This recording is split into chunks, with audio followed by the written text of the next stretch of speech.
Hello everyone, welcome back to the channel. Today is a video that I want to do based on my mental health and the condition I have in my mouth. I'm going to talk about it.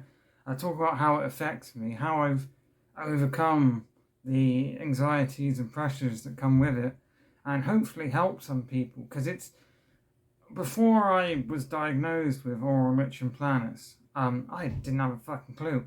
I'd never heard of it.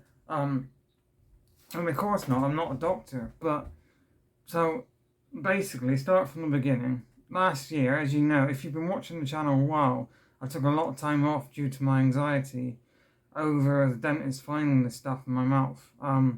They referred me to the dental hospital, who then took 6 months to see me, which was a bit... Now, it's not their fault. The NHS is on its knees, thanks to the government, but I'm not getting into that. No politics. I was diagnosed with oral Lichen Planus, and what that means, because it's hard to find easy to understand information on the internet.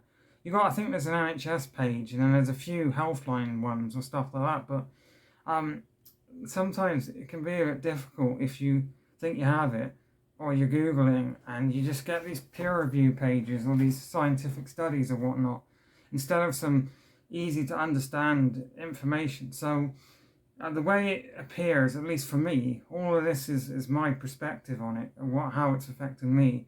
I have these white patches on my right side cheek and on my right side tongue, and they're like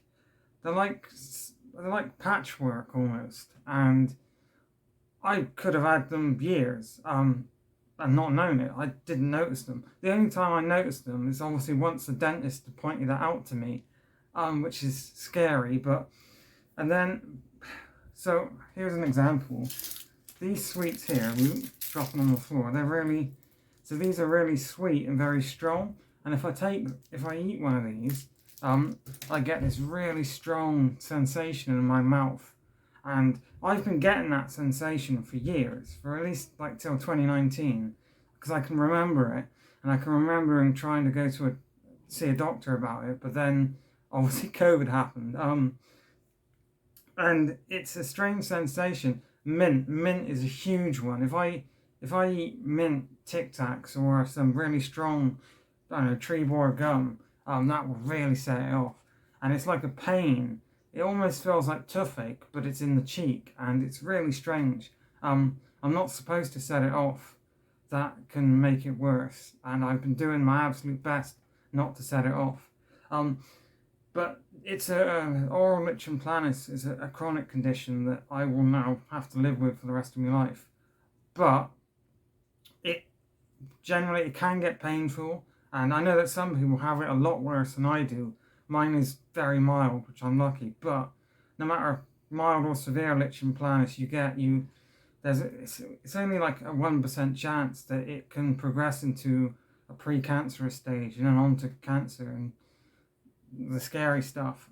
That's why I was so scared last year, because the dentist didn't really explain it to me properly, and then said she was going to refer me to the dental hospital, and then they would do a biopsy. That's all she really said. And then I left. I went out the door. So I made the mistake of using Google as a doctor, which is something you should never do. And that is when my anxiety skyrocketed.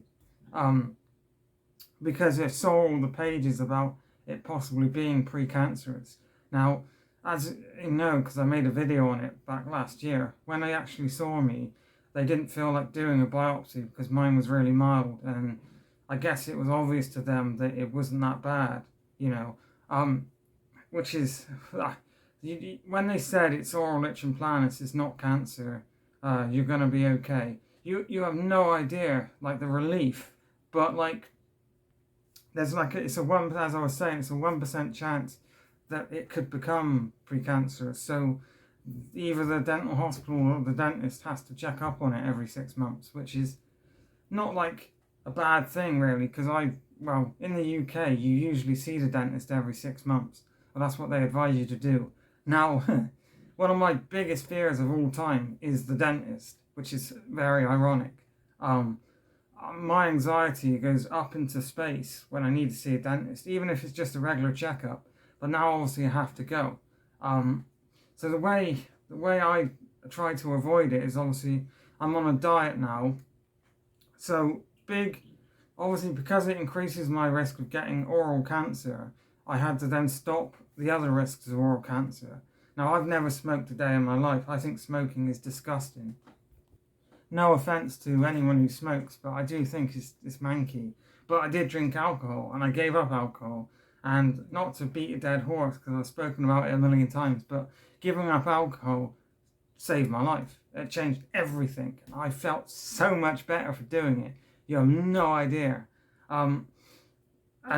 So obviously with this diagnosis and then knowing that it's going to be a thing for the rest of my life, and I will always have to get my mouth checked up just to make sure it's not becoming anything scary. That creates anxiety. And as someone who has dealt with anxiety all my life anyway, depression and anxiety are two of my closest friends. It's not a good thing. It's really important that if you are dealing with anxiety, especially over medical worries, that you talk to someone. If you're in the UK, you can ring NHS 111 and they'll put you onto a nurse. If you need to talk to someone, say you find, I don't know, for example, you find a mole that you're worried about, you can talk to an NHS nurse or use the NHS website, and it's pretty good.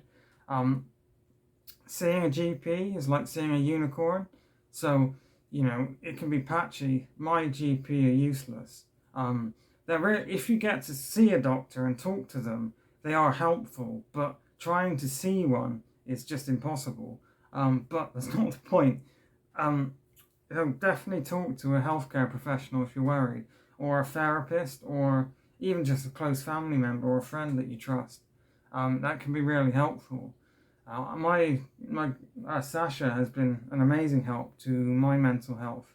The way she's really supportive and she wants to help me with it, and that is just brilliant. But yeah, that's me rambling for almost 8 minutes. But it's really important if you deal with worry, any worry, it can be medical worry, financial worries, especially in these hard times and things like that, is that you talk to someone, because they can really help. Like, I won't go into it, but earlier this year, I was worried about something and that started to consume me. So I did go and see a GP and it was nothing. But I wouldn't have known it was nothing if I didn't get it looked at. So it's really important to get things looked at, but know it's going to be okay, all right? Everything works out in the end. And it's important to remember, especially with fears over cancer, is that everyone has a chance of getting cancer. And it's not nice, it's awful. Nobody should get cancer, fuck cancer, but everything you do, so like I had a nice bacon sandwich this morning for breakfast. Bacon is really fatty, and that can increase your chance of getting cancer in the stomach, I think. I'm not a healthcare professional, but, everything does. There was a story about dogs, for some stupid reason, increasing your chance. I wouldn't worry about it, but if you notice something, you should get yourself seen. I won't ramble anymore, but that was a video on my mental health worries and medical worries and the crap in my mouth. Thanks for watching, and thanks for all the love on the channel recently. I love, I came back with these more structured and better videos, and I'm loving it. Thanks for watching, and I'll see you again soon. Take care, everyone.